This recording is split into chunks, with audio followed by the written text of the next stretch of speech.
마가복음 6장 34절입니다. 하나님 말씀은 마가복음 6장 34절입니다. 예수께서 나오사 큰 무리를 보시고 그 목자 없는 양 같음으로 인하여 불쌍히 여기사 이에 여러 가지로 가르치시더라. 아멘. 말씀 제목은 예수님의 섬기는 모습입니다. 그래서 우리가 예수님에 대한 설교를 계속 3주에 걸쳐서 하고 있는데요.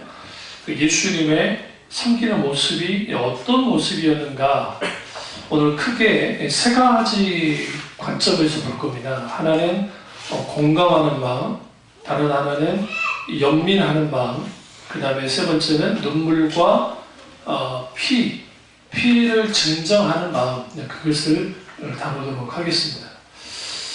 예수님이 이 땅에 오셔서 예수님의 관심은 사람 그 자체에 있었습니다.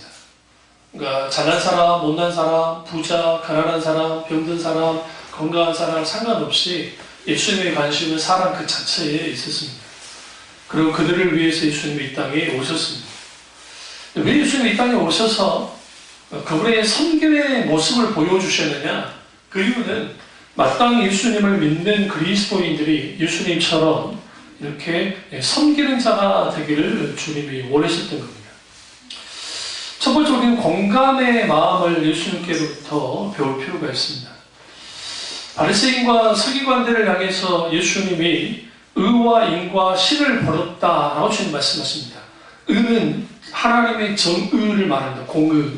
그 다음에 인은 인자를 말하고 신은 신뢰하고 믿음을 말합니다. 우리가 하나님을 믿을 때 하나님의 공의, 하나님의 인자는 이제 긍휼 혹은 사랑이라고 보면 되고, 그 다음에 신은 신뢰 혹은 믿음인데, 이 세 가지를 갖추지 못하면 그리스도인이라 할 수 없어요. 다시 말하면 예수 믿는 사람들은 아주 정의로워야 됩니다. 정의로워야 됩니다. 이 세상의 정의는 강자를 위해서 만들어진 정의예요. 사실 약자를 위한 그런 정의는 아니에요. 왜? 돈 있으면 풀려나니까. 재판하세요. 그러니까 이 땅에, 이 세상에서의 정의라는 것은 아주 겉으로는 그럴싸하지만 진정으로 하나님의 정의가 실제로 세워지지 못합니다. 또 하나는 하나님의 인자하심이 그리스도인들에게 있어야 됩니다. 우리는 누군가를 긍휼히 여길 수 있어야 돼요. 가난한 자를 보면 긍휼히 여길 수 있어야 되고, 불쌍히 여길 수 있는 그런 마음이 우리 가운데 필요합니다. 또 하나는 믿음입니다. 믿음은 인격체이신 하나님을 신뢰할 때 생깁니다.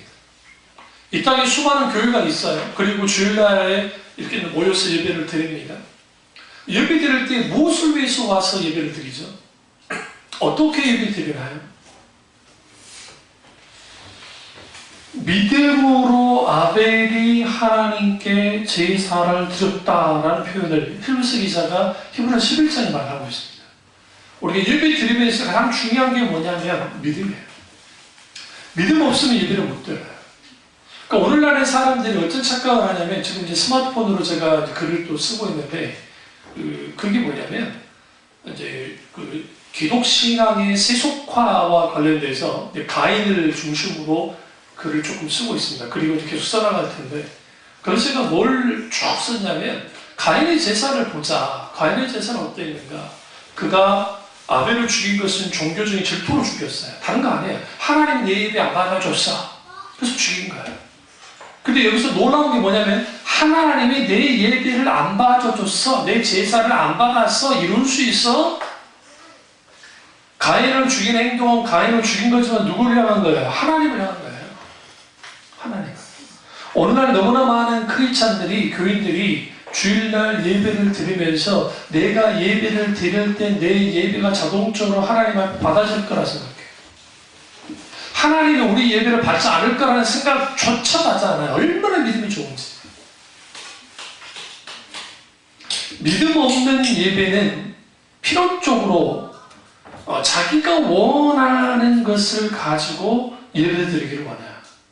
가인은 자기가 원하는 걸 가지고 나왔어요. 그래서 성경이 뭐라 하면, 성경의 구약과 마찬가지고 가인과 그 재물을 받지 아니하셨더라.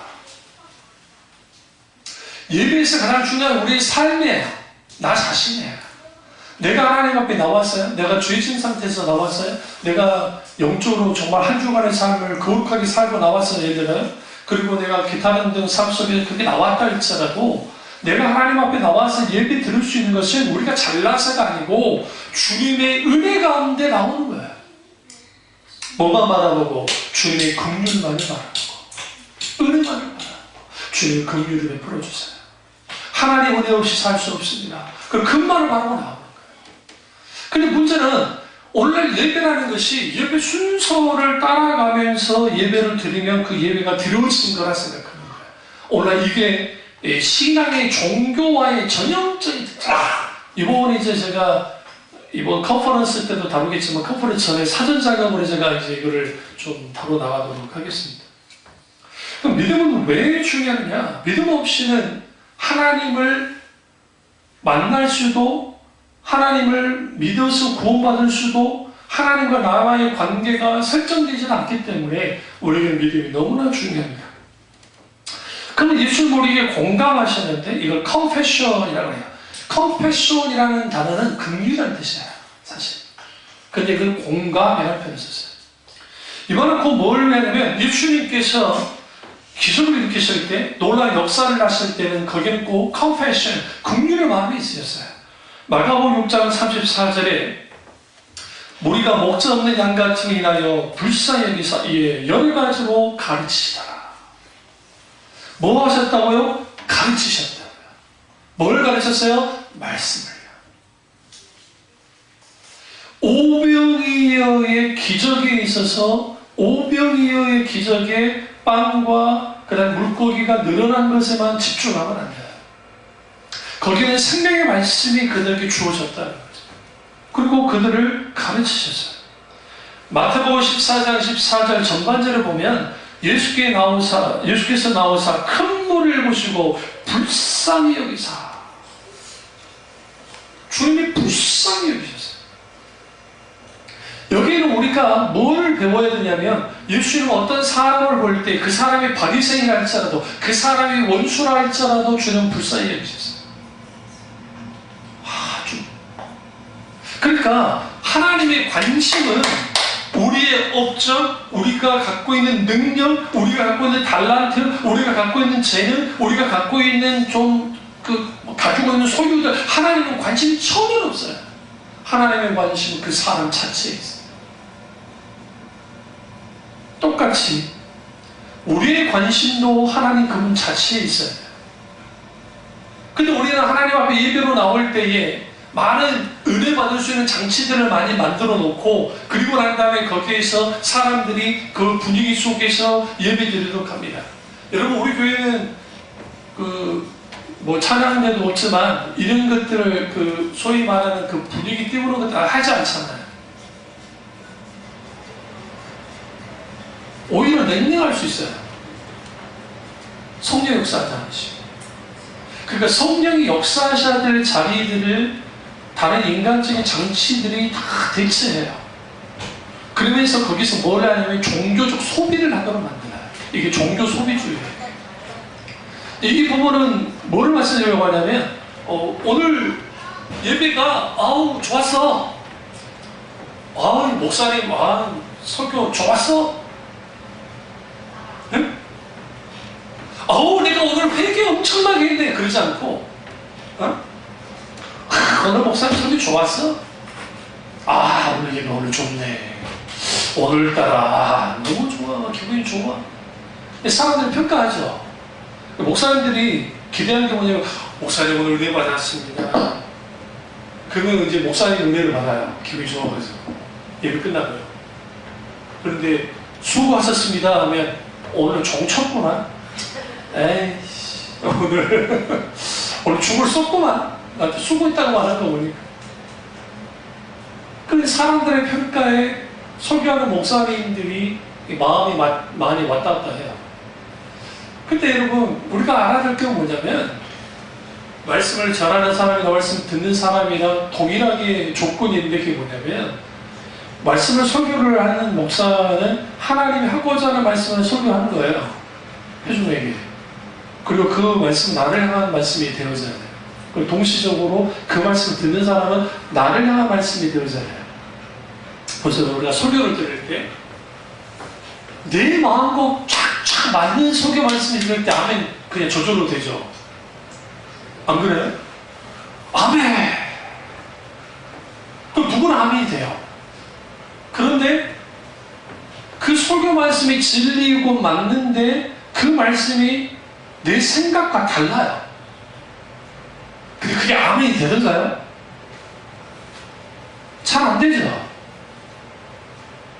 이게 하나님의 말씀에 사로잡히는 사람과 사로잡히지 않는 사람의 특징이에요.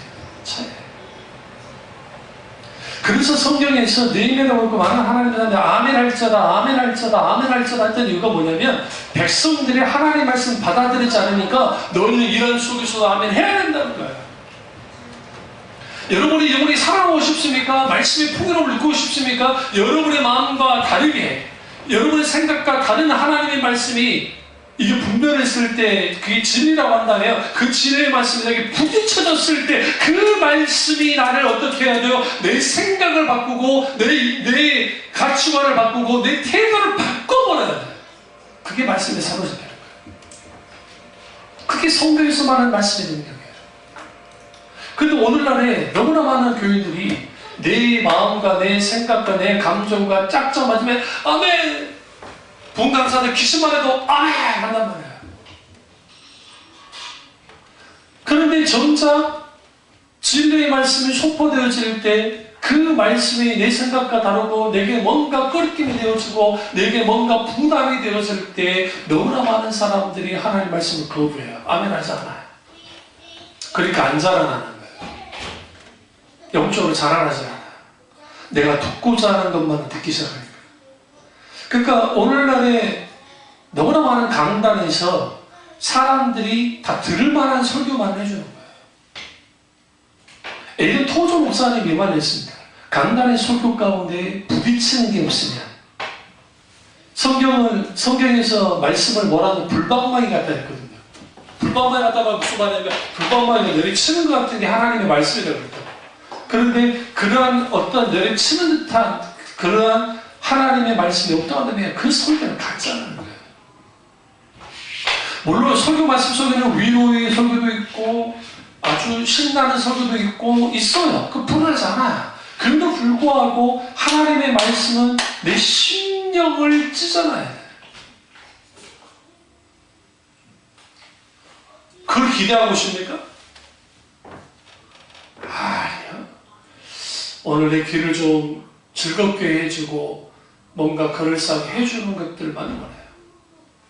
이게 오늘날 컴패션, 예수님의 공감하는 마음 속에는 하나님의 공의, 그리고 하나님의 인자하심, 그리고 하나님의 그 신뢰, 하나님의 신뢰, 이 세 가지가 이 의와 인과 신이라고 하는 필연적으로 우리에게 가지고 있어야 할 것들이 이거 하나라도 없으면 안 돼요. 하나라도 없으면 안 되는 이 중에 하나가 문제가 생겨버리면 여기로부터 무슨 일이 벌어지느냐. 예수님을 닮아갈 수가 없어요. 그리고 우리는 예수님은 항상 긍휼의 마음을 가지고 왔습니다. 그래서 컴패션 할 때 COM, 패션, PASSION인데 여기서 COM이라는 이 컵을 탁 빼고 딱 보면 패션이 들어가요. 패션이라는 뜻은 열정이라는 뜻입니다. 근데 이 패션이라는 이 열정은 또 나뉘어지는데 이걸 라틴어로 파토스와 엔토스로 나누는 거예요. 파토스는 뭐냐면 강력한 외부적인 열정이에요. 열정, 열심, 특심. 그런데 엔토스는 하나님 그분 차원의 특심이에요. 그러니까 우리에게 필요한 게 뭐냐면 예수 그리스도의 열정이 우리 가운데 있어야 공감하는 마음, 컴패션, 긍휼의 마음이 있으니까 그 긍휼의 마음이 우리 가운데 있어야 풀어요. 그러니까 예수님이 바리새인들 미워하지 않았어요. 잘 들으셔야 돼요. 바리새인 자체를 미워하지 않았어요. 그들이 주장하는 종교적인 잘못된 거짓 진리, 그들의 잘못된 신앙관, 그들의 잘못된 그것을 주님이 문제를 삼으신 거지 결코 예수님은 바리새인들을 미워한 적이 없어요. 예수님이 이 땅에 오셔서 원수라 할지라도 미워한 적이 단 한 번도 없어요. 왜 그러냐면 예수님 안에 하나님의 엔토스, 하나님의 특심이 있었단 말이에요. 예수 믿는 사람들 속에 이런 뜨거운 하나님의 열정이 있어야 컴패션, 하나님의 긍휼이 공감하는 것들이 생긴다. 예수님은 그걸 보여주셨어요. 여러분, 삭개오 집에 들어간 건 우리는 별거 아니라 생각하는데요. 삭개오가 세리장이에요. 오늘날 말하면 정말 세무소의 서장 정도, 수련된 사람 정도잖아요. 엄청나게 출세한 사람이에요. 그런데 그 사람은 매국노잖아요. 민족의 피를 빨아먹는 사람이니까. 그 사람 집에 들어가셨어요. 이거 있을 수 없는 사건이에요. 혹자는 이렇게 말해요. 예수님이 십자가에 못 박혀 돌아가실 때 왜 예수님을 죽였을까? 예수님이 그들에게 뭘 그렇게 잘못했다고? 그 이유는 뭐냐면 예수님은 늘 하나님 나라의 삶을 살았던 분이에요. 그렇기 때문에 잘 보세요. 보수주의자들 입장에서 이걸 이제 보수주의자는 바리새인이나 사두개인이나 종교가 헤롯당이나 이런 사람들 보수주의적인 입장에서 예수님 딱 보면 예수님 너무 개혁주의자예요. 그러니까 급진자예요. 급진주의적인 사람이에요. 예수님이. 그러니까 예수님은 처단해야 된다는 생각을 해요. 반대로 셀로딘, 국좌, 셀로파, 젤롯이라는 표현을 씁니다. 칼을 품었다는 뜻이에요. 사람, 요인 암살했던 사람들인데 셀로파 사람들 눈에 비친 예수는 보수주의자예요. 왜냐하면 하나님의 나라만 말을 하고 민족의 통일에 대해서 말하지 않거든요. 독립에 대해서 말하지 않고 움직이지 않으니까. 그러니까 예수님은 보수도 아니고 그렇다고 해서 예수님은 뭐예요? 좌파도 아니 그러니까 우파도 아니고 좌파도 아니고 양쪽에서 공격받을 수밖에 없었어요. 그게 예수 믿는 사람들이어야 돼요. 무슨 자세요? 그러니까 예수 믿는 사람들이 극우로 빠지고 극좌로 빠지는 거 이건 아주 잘못된 거예요. 뭐냐면 예수 믿는 사람들은 하나님 나라같이 우선순위이기 때문에 이 땅의 나라보다도 하나님의 나라가 더 중요해요. 더 소중해요. 그게 예수 믿는 사람들이에요. 우리의 주소지가 바뀌었어요. 우리는 대한민국 사람이고 국적이 대한민국 사람이지만 우리는 천국 시민이라고요. 그렇다고 이 나라의 민족을 사랑하지 말란 말이 아니에요. 이 나라의 민족은 우리가 정말 우리 조상들이 내내 살아왔던 땅이기 때문에 생명 바쳐서 이 나라 민족을 구해야 돼요. 나라의 전쟁이 나면 전쟁에 참전해야죠.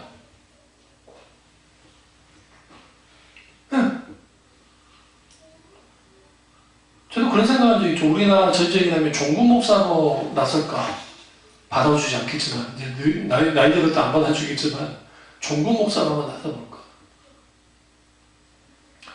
그러니까, 이런 일들이 예수님께 있었어요. 그럼 예수님을 끌고 나가고 움직이는 힘이 뭐였습니까?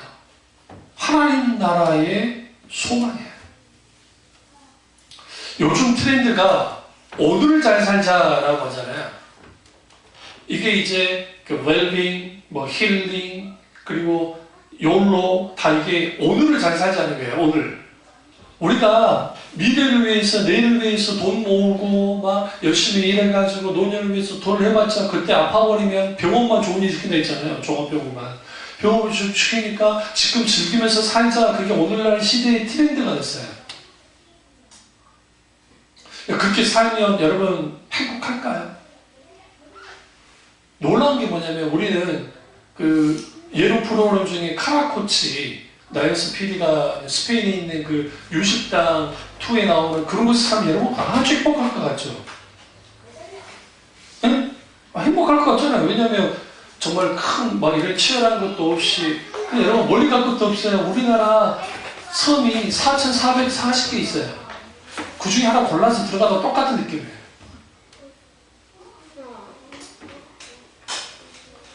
진짜로.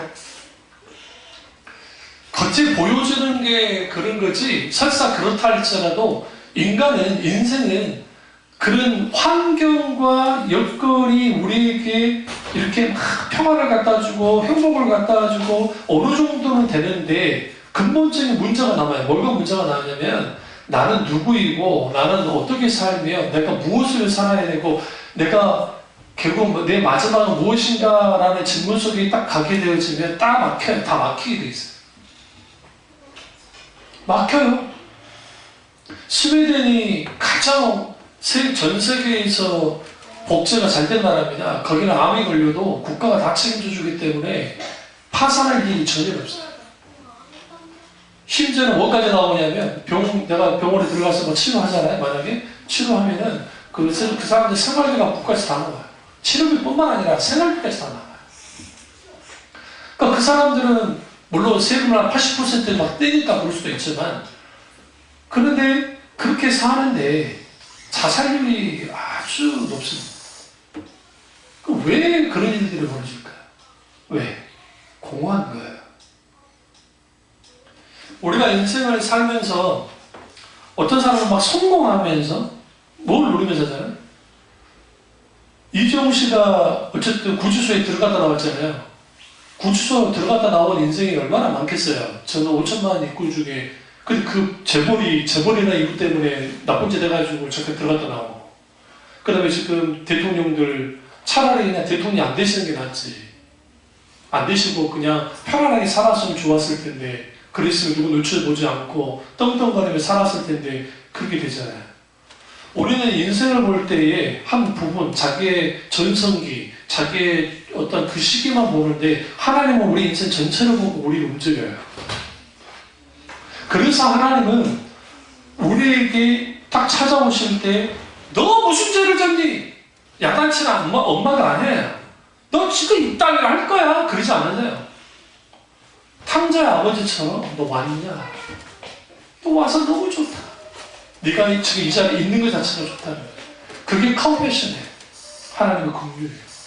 그 하나님의 긍휼이 오늘날 예수님의 공생애 속에서 나타났기 때문에 예수님이 옆에 있던 사람들이 그 예수님의 긍휼을 베푸신 것을 이제 봤는데 이제 이해되지 않는 것들이 있는 거예요. 막 그 사마리아 여인을 만나서요, 뭐 그녀를 치유해 준다든가, 마음을 치유해 준다든가, 삭개오 집에 들어간다든가, 죄인들과 함께 먹고 마신다든가, 막 그래 버리니까 바리새인들이 보기에 예수라는 이름으로 아주 문제가 있는 사람이에요.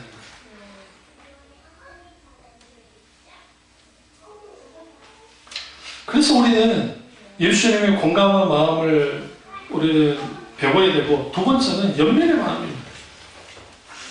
예수님의 산상수훈에서 왜 주님이 오랫동안, 그러니까 우리가 성경 보시면 그 마태복음 5장 1절부터 8장 1절까지가 산상수훈이 이렇게 길게 설교가 나오는 경우는 없어요.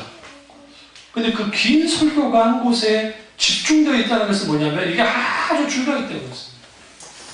근데 그 산상수훈의 가장 큰 핵심이 뭐냐면 하나님의 나라예요. 결국 하나님 나라가 임했고 그 하나님 나라의 백성이 이러한 복을 누리며 산다. 그리고 그 하나님 나라의 정체성을 가지고 사는 것이 그리스도인이라는 거예요.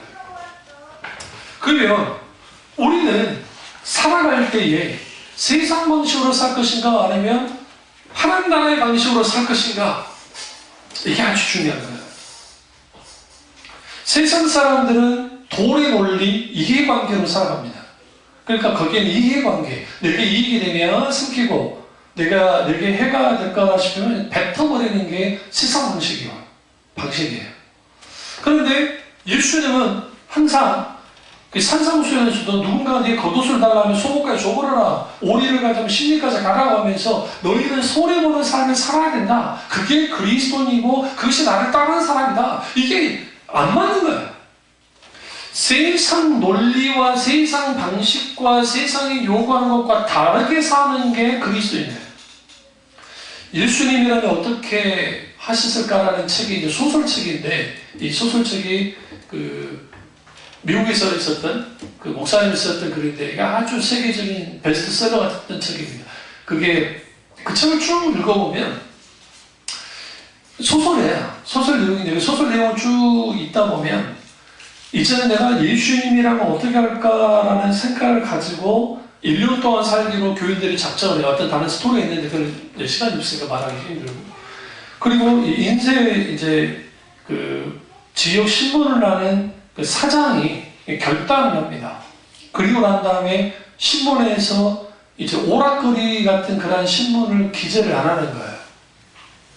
사람들 그걸 보고 싶어 하는데. 근데 그 사람 왜 그러냐? 이제는 더 이상 이런 그 사람들의 말초신경을 건드는 걸 하지 않겠다. 예수님이라면 이런 거 글 쓰지 싫지 않을 거다. 하면서 이제는 아주 건전하고 아주 모범답안 같은 그런 신문을 말하는 거예요. 그러니까 무슨 일이 벌어지느냐? 사람들이 난리나는 거예요. 이따위 신문이거든요. 당연히 신문을 안 보겠죠. 신문 안 보면 무슨 일이 벌어집니까? 그 신문사가 문 닫아야 되잖아요. 그걸 감수하는 거예요. 우리가 살아갈 때에 뭔가 결정을 내릴 때에 한번 생각해 봐야 돼요. 예수님이라면 어떻게 하셨을까? 다르셨겠죠. 근데 우리 피해 나갈 길을 만들어요. 예수님 우리가 다른데 뭐. 내가 예수님이고 어떻게 내가 예수님처럼 할 수 있어? 아니 물론 맞아요. 우리 예수님처럼 할 수는 없어요. 그런데 적어도 예수님이라면 주님이라면 어떻게 하셨을까라는 생각들을 하면서 살아야 돼요. 예를 들어서 이거죠. 그 크리스찬 장사꾼인데 막 외국인들이 예를 들어 이제 물건 살 수 있잖아요. 이 사람들이 잘 모르니까 거기에다가 예를 들어서 그 바가지를 씌운다 만약에 예수님이라면 어떻게 하셨을까요? 같이 바가지 씌우셨을까요? 근데 그런 일을 너무 쉽게 해요. 너무 쉽게.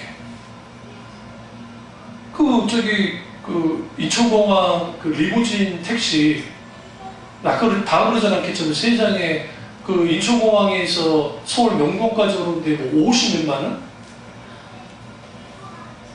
이 말이 됩니까 이게?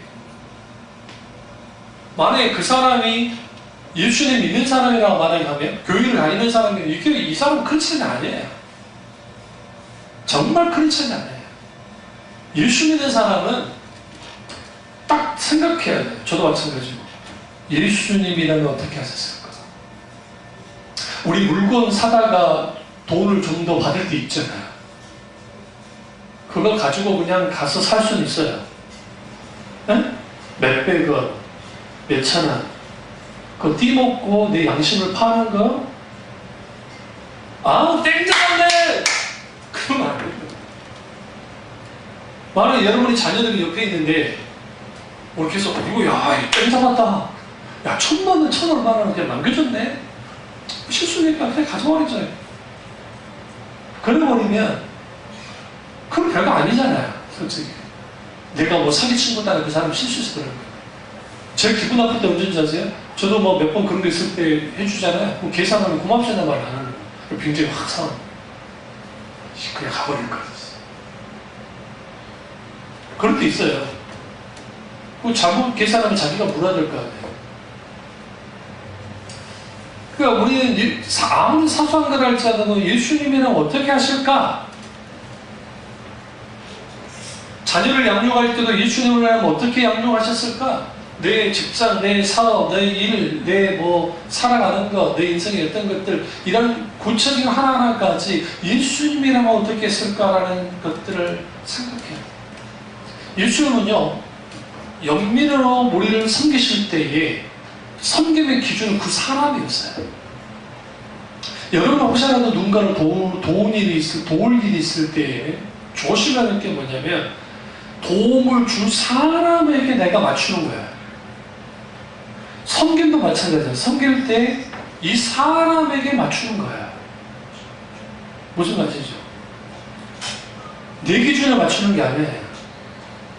이런 말을 그렇지만 박근혜 씨가 아프리카의 창조 경제한다고 아프리카를 도와준다고 하면서 그때 거기에 또 도와준다고 비빔밥을 먹도록 해주겠다고 무슨 뭐 그걸 그렇게 했대. 비빔밥이 뭔가를 아프리카 사람들 섬긴다고. 근데 여러분 거기는 날씨가 더워가지고 뭐 그런 재료를 구할 수도 없을 뿐만 아니라 설사 있다 할지라도 그걸로 될 수가 없어요. 그러면 더 현실적인 게 뭐예요? 분유예요. 분유.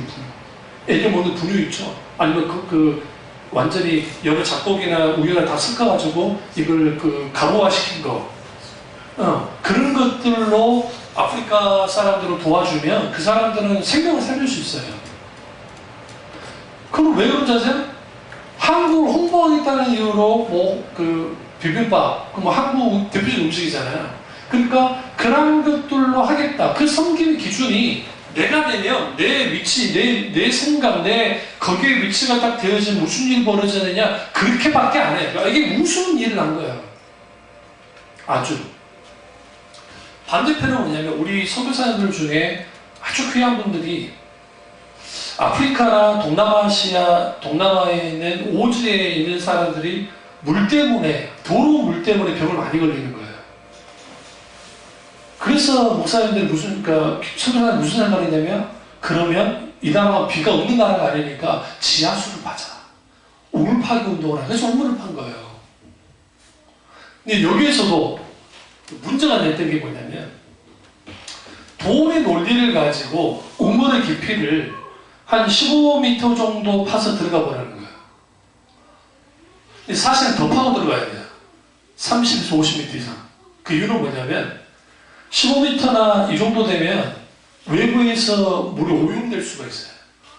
이게 처음 팠을 때는 좋은 물이 나오다가 그게 오염이 되는 거예요. 오염된 물을 마시는 거예요.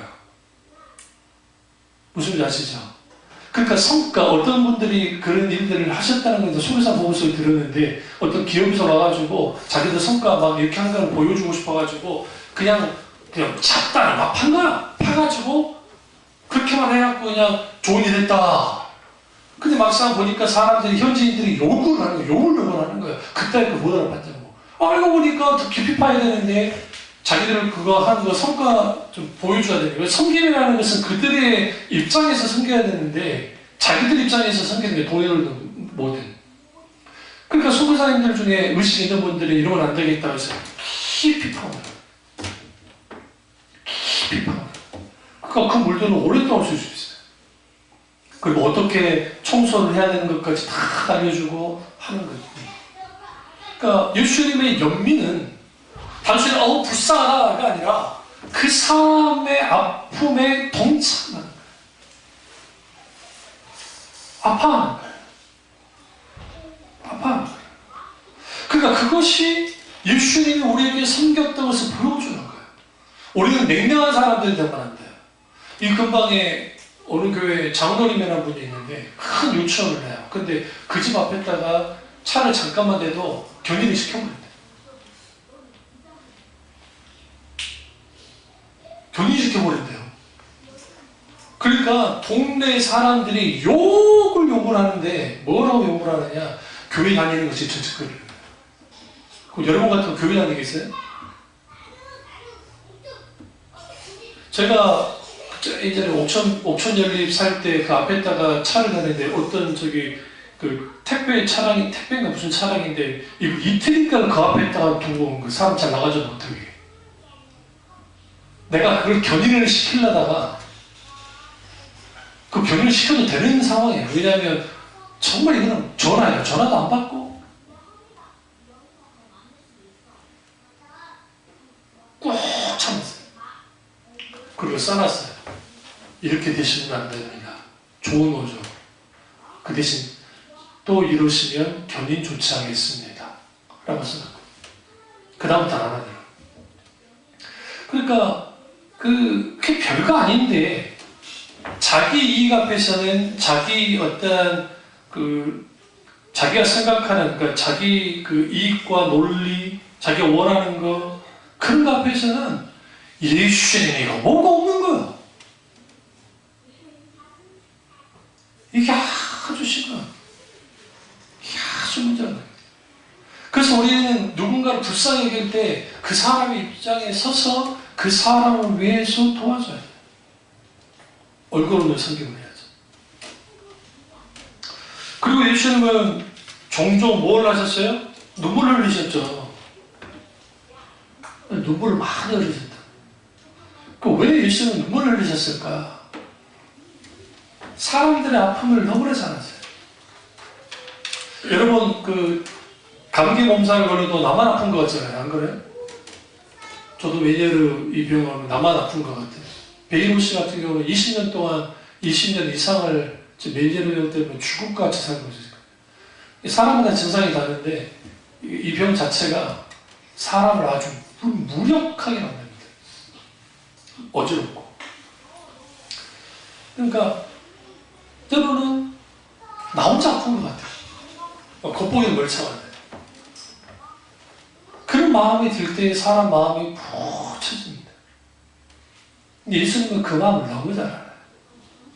그래서 예수님은 우리에게 찾아오셔서 우리의 아픈 가슴을, 아픈 마음을 오르만져줘요. 그런 분이 누구예요? 우리 예수님이에요. 여러분 슬플 때, 괴로울 때 주님의 얼굴 보라. 이 찬양이 가사 이 하나만으로 그냥 정말 중요한 의미를 갖고 있어요. 내가 괴로울 때, 내가 상처받을 때, 아플 때 주님의 얼굴을 보는 거예요. 그 주님의 얼굴을 보고 왜 얼굴을 보느냐? 주님이 마땅히 우리 위해서 죽으셨던 분이 나를 위해서 오시는 분. 여러분 세상 신 중에 어떤 신이 울어주는 신이 있어요? 누굴 들어보셨어요? 물론 그럴 때나 그 부처님의 눈물에서 대자 대비하신 부처님의 눈물이 뭐 있다 그 말 하지만 채굴하시고 우리의 마땅히 우리의 고통을 알기 위해서 예수님이 인간이 되어 오셔서 그 고통을 모두 담당하시고 십자가에 못 박혀 죽으셨다. 그랬던 분이기 때문에 우리 마음을 너무나 잘 아세요. 우리의 고통도 너무나 잘 아세요. 그 주님이 우리에게 어떻게 해요? 불쌍히 여겨주셔요. 그 사실 하나만으로도 위로가 돼요. 여러분 이런 일 있지 않으세요? 어떤 일을 당할 때 나 혼자 있는 것 같은 느낌, 나 혼자 당하는 느낌, 나 혼자 이런 상황 가운데서 있는 느낌을 당하면 아주 자괴감에 빠집니다. 내가 없는 것만 봐야 돼요. 내가 일을 이루고 살아갔나? 그런 게 생각이 됩니다. 사탄이 그걸 이용을 해서 어떻게 공격하냐? 맞아! 너는 이 정도 수준밖에 안 돼. 맞아! 너는 이 땅의 존재야. 그렇게 공격을 해요. 예수님은요. 가늠하다 현장에 잡힌 여인을 주님 어떻게 하셨다고요? 너는 정죄하지 않아. 한 불쌍한 여자로만 주님이 받아주셨어요. 우리가 하나님 앞에 설 때 똑같아요. 하나님은 우리를 어떻게 해요? 한 인간, 아담, 그러니까 죄 지었던 아담을 보듯이 우리를 똑같이 한 사람을 보세요. 한 인격체를 보시죠. 그 주님 우리에게 어떻게 해요? 긍휼을 베푸시고 연민하시고.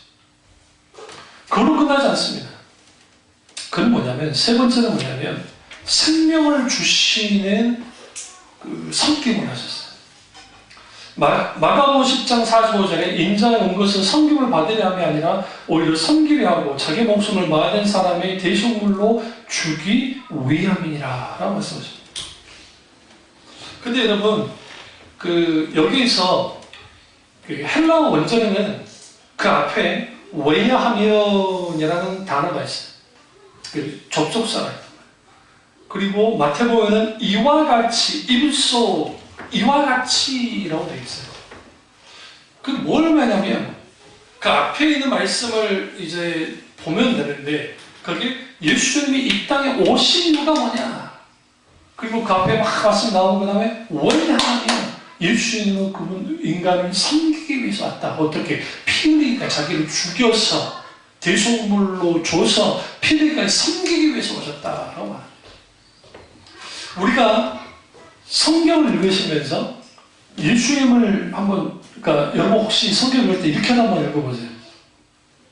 옛날에는 성경 중에 빨간 줄이 예수님이 말씀하신 다 빨간색으로 막 있었는데 요즘엔 그게 없잖아요. 그런데 과거에 성경을 보면 있는데 그때 예수님이 하셨던 글만 그냥 쭉 그냥 이 문장 다 생각하지 말고 그냥 예수님이 하셨던 말씀만 쭉 읽어보면요 무슨 일을 읽냐면 이게 그러니까 예수님이 이런 분이구나를 알 수가 있어요. 그러니까 상상을 초월한 분이에요. 우리가 이해할 수 없는 일이에요, 때로는. 뭐냐면 예수님이 사람을 대할 때, 그리고 세상을 사랑하고 그 다음에 한 사람을 대할 때에, 잘 들으세요? 사람들은 많잖아요. 근데 한 영혼은 천하보다 귀하게 여기셨어요.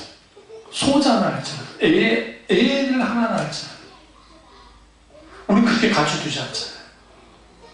시골의 촌노들, 배우지 못한 무지랭이 같은 어른들, 그분들은 말을 더 통하지 않는 분들이 있잖아요. 그런 분들이라 할지라도 섬기셨던 분이 누구예요? 예수입니다. 왜요? 결국은 진정한 섬김은 지배하는 것이 아니라 상대방을 위하여 자기를 내어준 거기 때문에. 그래서 예수님은 대속자로 오셨고 대신 죽을 자로 오셨고, 그리고 예수님께서 이제는 뭐 하느냐? 자기 목숨을 버려서라도 섬기기를 원하는 분이었다는 거예요. 그것을 사역을 통해서, 공생의 사역을 통해서, 그리고 예수님의 입장의 구속의 역사를 통해서, 예수님의 가르치심을 통해서, 예수님의 인격과 성품을 통해서 고스란히 다 드러내셨어요. 그런 분이 예수님이에요. 그래서 우리가 예수님을 깊이 알지 않고서는 하나님을 알 수가 없어요. 진짜로. 왜? 나로 말미하지 않고서는 아버지께로 나아갈 자가 없느니라 라고 말씀하셨기 때문에 예수님을 만나야 돼요. 여러분 기도하셔야 돼요. 인격되신 예수님을 내가 만나길 원합니다. 말씀과도 만나길 원합니다. 아니면 기도하다가 찬양하다가 그 예수님, 나의 예수님, 난 주가 필요해요. 여러분 이 찬양 가운데 정말 나의 예수님, 나는 주님 필요합니다. 내게 어떠한 영화가 있고 어떠한 성공이 있어도, 저 이명박 전 대통령이 비록 구치소에 있지만 그분이 이제는 그분이 가졌던 권력, 명예 다 땅에 떨어진 거 아닙니까? 근데 그분은 세상 사람들이 그분을 향해서 실패한 사람이 할 겁니다. 그럼에도 불구하고 정말 하나님을 찾는다면, 하나님 제가 이런 존재입니다.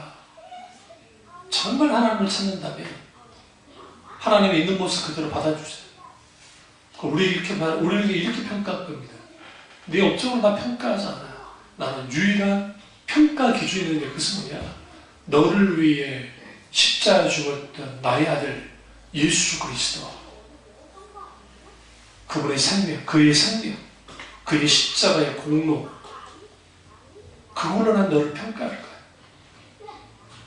세상 사람들은 자기들 기준을 가지고 이룩쿵 저룩쿵 할 겁니다. 근데 하나님은, 우리가 진정으로 하나님 앞에 회개하고 돌이키면, 이명희 대통령도 마찬가지로 하나님 앞에 회개하고 돌이켰을 때 주님은 마땅히 뭐 할 거예요? 받아주세요. 왜요? 모든 죄를 담당하고 십자가에서 죽으신 분이기 때문에. 그분이 예수님이에요. 예수님 자신을 누구와 동일시했냐면 이 세상에서 가장 작은 자와 동일시했어요. 이게 아주 중요합니다. 소자를 나와 같이 섬기는 자가 하늘의 상급이 크다 주님 말씀하셨죠. 그때 그 소자, 그 작은 자는 결국 가난한 사람, 병든 사람, 아이, 약자들 다 포함되는데 예수님을 그를 동일시했어요. 자신을. 하나님의 아들이 일부러. 진짜로. 그러면서 그들을 섬기는 자가 하나님 나라의 큰 상급을 받는 것처럼 주님이 원하는 것은 뭐냐면, 우리가 살 때에 내가 서울대를 나왔고 우리가 조그마한 성공을 하고 물질이 조금만 많아지면 나도 모르게 기부스를 하게 돼요. 잘 산다와 못 산다는 돈이 기준이 되면 안 돼요. 여러분, 유럽 사람들이 아주 잘 사는, 그러니까 부자들 같지만 그렇지 않아요. 왜 그러냐면, 제가 느꼈던 게 뭐였냐면, 영국은 가보진 않았지만 제가 그 패션 도시 프랑스도 가봤고, 그리고 이탈리아, 피렌체, 기타 등등 독일은 말할 것도 없고, 그런 데를 가보면 그 옷 사람들을 보면 우리나라 사람들이 훨씬 옷이 좋아요. 정말 옷이 좋아요. 하고 다니는 것도 그렇고.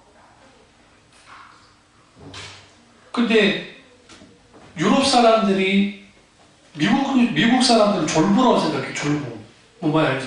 문화도 없고 예의도 없고 뭐도 없는 졸부라고 생각한단 말이에요. 그래가지고 저희 트럼프가 그 짓 하잖아요. 졸부짓 하잖아요. 그러니까 그러는데 그 사람들의 기준은, 중산층의 기준이 뭐냐면 돈이 아니에요. 돈이 아니라 이거예요.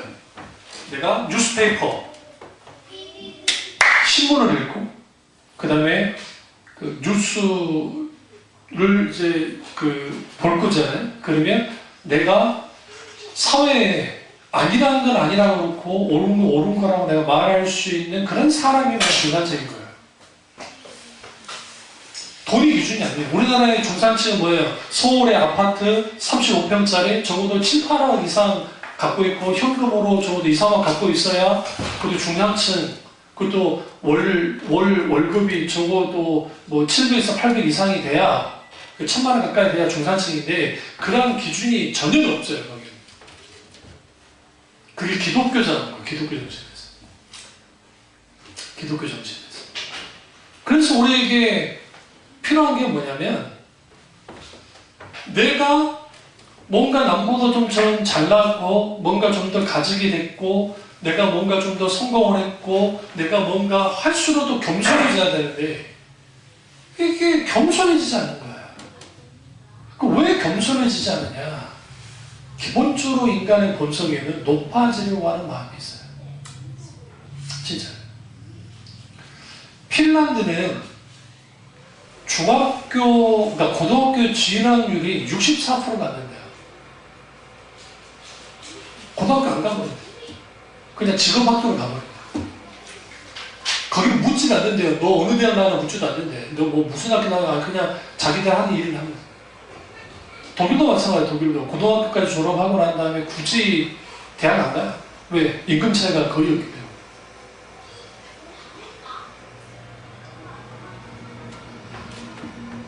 그럼 왜 그래?